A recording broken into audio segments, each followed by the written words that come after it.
Bonjour à tous et bienvenue pour notre deuxième édition de Crosscast. Au programme aujourd'hui, les résultats de la journée de rattrapage de DAM entre la poule C et D, ainsi que la journée de DBM entre la poule A et C, de deux journées qui ont eu lieu à la piscine de Saint-Maur.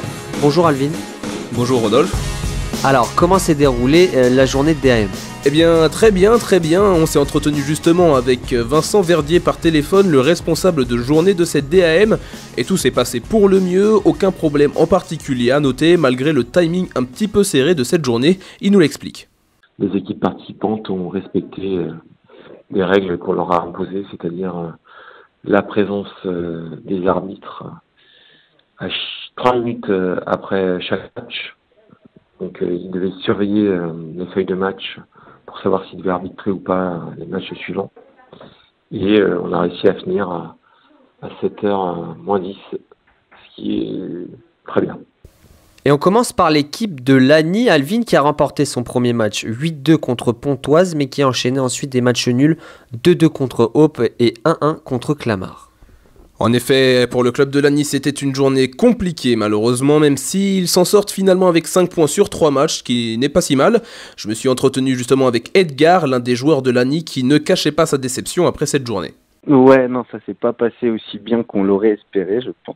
Après, il n'y a rien de catastrophique, on gagne un match et après on fait 2 matchs nuls, mais le premier match nul, on peut s'en vouloir qu'à nous. Je pense que on s'attendait pas à une aussi grande opposition de la part de Hope et ils ont très bien joué, ils ont été très très solides et je crois que ça finit à 2-2 et on met le premier but à chaque fois et l'action qui suit on en prend un, donc c'est nous et notre faute. Je pense que on était meilleurs qu'eux, même s'il nous manquait pas mal de gens. Je pense que on a un peu on n'a pas fait ce qu'il fallait pour gagner le match. La faute peut-être à un effectif amoindri donc, mais Lagny a semé en chemin pas mal de points importants pour la suite de la compétition, notamment sur le dernier match où quelque chose d'assez rare dans le monde du hockey s'est produit, une exclusion définitive. Edgar est donc revenu pour nous sur ce qui s'est passé. Il y a eu des mots qui sont sortis suite à des fautes des deux côtés, donc il y en a un qui fait une faute, donc l'autre équipe va répondre, et puis donc ça a été de plus en plus fort jusqu'au moment où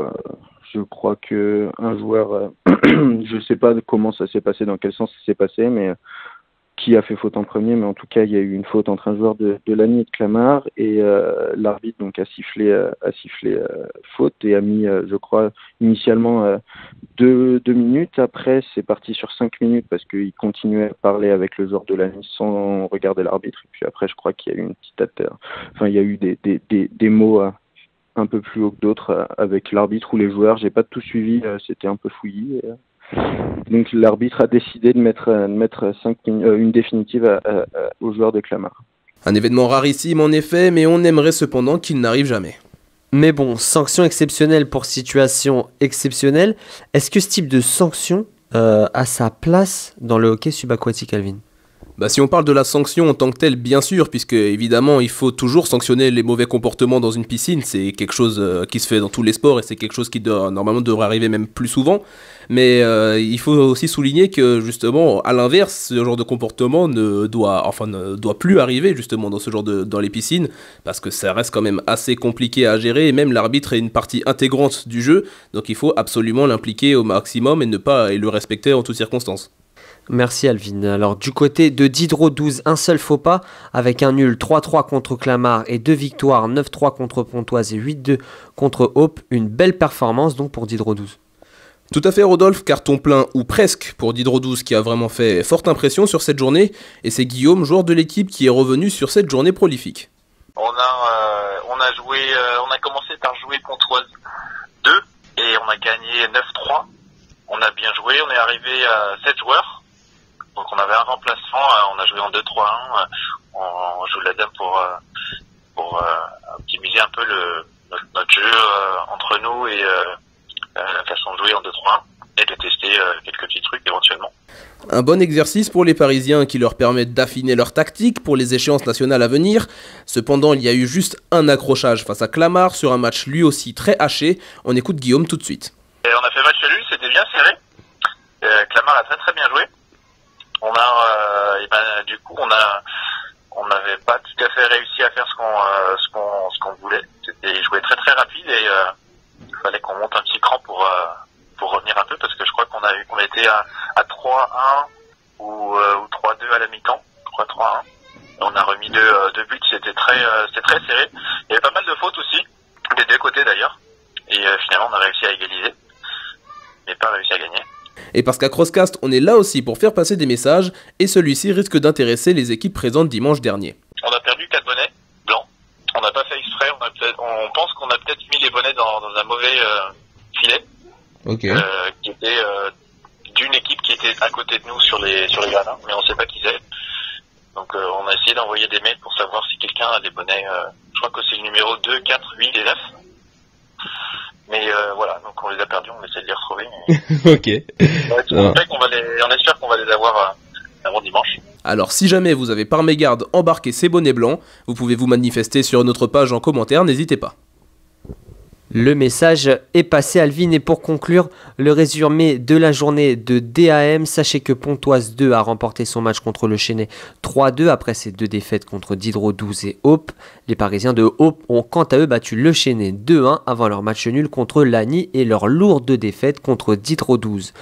On passe maintenant à la DBM, Alvin, avec une deuxième journée où l'équipe de Pontoise 3 a marqué les esprits. En effet, Rodolphe, l'heure était à la fête, après cette journée de DBM qui leur a bien réussi, et ça peut se comprendre, 3 victoires sur 3 dans la journée, et comme nous explique Laurent, joueur de Pontoise 3, cette journée somme comme un exploit pour les Valdoisiens. C'est super bien passé, c'était une journée, on s'attendait à beaucoup de difficultés de notre côté parce que c'est la deuxième journée de la DB, donc on ne sait pas trop encore comment les équipes sont entraînées, ce qu'elles valent, et puis on avait nous un peu je ne veux pas dire nos bêtes noires, mais Neuilly et puis Saint-Maur pour nous étaient 2 grosses équipes, et c'est vrai qu'au final on s'en sort avec un score plutôt intéressant, 8-0 contre Neuilly et puis 5-0 contre Saint-Maur, donc voilà, ça a été une très belle surprise pour nous, mais au final on se dit que c'est peut-être les efforts depuis le début de l'année aux entraînements, l'assiduité de tout le monde et puis une équipe un petit peu renouvelée mais avec des anciens en support qui fait que tout le monde se trouve, et c'est plutôt une bonne journée hier. Ça faisait longtemps que l'équipe 3 de Pontoise n'avait pas fait une aussi belle journée comme ça, quoi. Il y a quelques années on était descendu en DC, DCM, là on remonte en DBM, on remonte petit à petit le classement, et donc c'est de bonne augure pour cette année, et j'espère qu'on arrivera à faire un podium. Donc ouais, c'est une belle journée, on a eu plein d'étoiles dans les yeux hier soir. Cependant, il ne faut pas non plus s'enflammer, hein. Laurent a les pieds sur terre et est conscient de ce qu'il faudra faire pour espérer conserver cette dynamique ultra positive. Travailler les gestes techniques, puis travailler le positionnement et les phases arrêtées.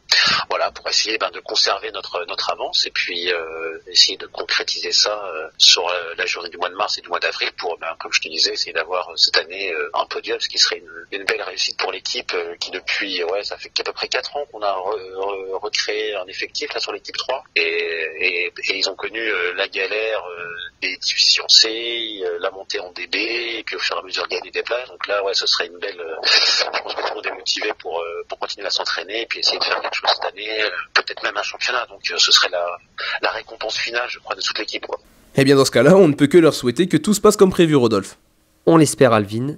3 victoires, mais surtout beaucoup de buts d'écart. 8-0 contre Neuilly 2 et 5-0 contre Saint-Maur 1. Seulement un but concédé contre Clamart avec un score de 6-1. Une journée qui s'est moins bien passée pour l'effectif de Neuilly 2 avec ses défaites contre Pontoise et contre le Chesnay 4-2, même si les joueurs de Seine-Saint-Denis l'ont emporté face à Grigny 8-3, Alvin.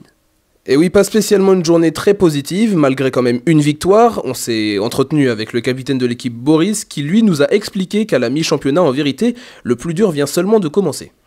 On a battu, quand je te dis qu'on a gagné 3 matchs sur 6, c'est-à-dire qu'en fait on a battu vraiment les 3 plus faibles à mon avis du championnat, donc eux on est, d'emblée devant eux, et on a perdu contre les 3 plus forts, ce qui fait que tous ceux qu'on va rencontrer dans les 2 prochaines journées, c'est ceux qui sont comme nous milieu de tableau, et qui fait qu'il y en a un qui va quasiment monter sur le podium alors que l'autre va être 7-8e. Donc en fait, c'est pour ça d'ailleurs je peux pas te répondre une équipe, c'est parce que précisément tout le milieu de tableau, c'est eux qu'on va rencontrer dans les 2 dernières journées. La dernière partie du championnat risque donc d'être serrée pour l'équipe de Neuilly 2 et tous les clubs du milieu de tableau, affaire à suivre. Et pour le reste de la journée, Grigny a complété sa journée avec une victoire sur Clamart 2 2-1 et une défaite contre Saint-Maur 3-1. Les joueurs de Saint-Maur qui ont également fait match nul 3-3 contre le Chesnay 2. Enfin, le Chesnay donc qui a bien terminé sa journée par une victoire 6-2 contre Clamart. Et c'est la fin de ce Crosscast. N'hésitez pas à nous donner vos avis en commentaire. On se retrouve très bientôt pour un prochain podcast 100% hockey subaquatique. Merci Alvin. Merci à vous Rodolphe.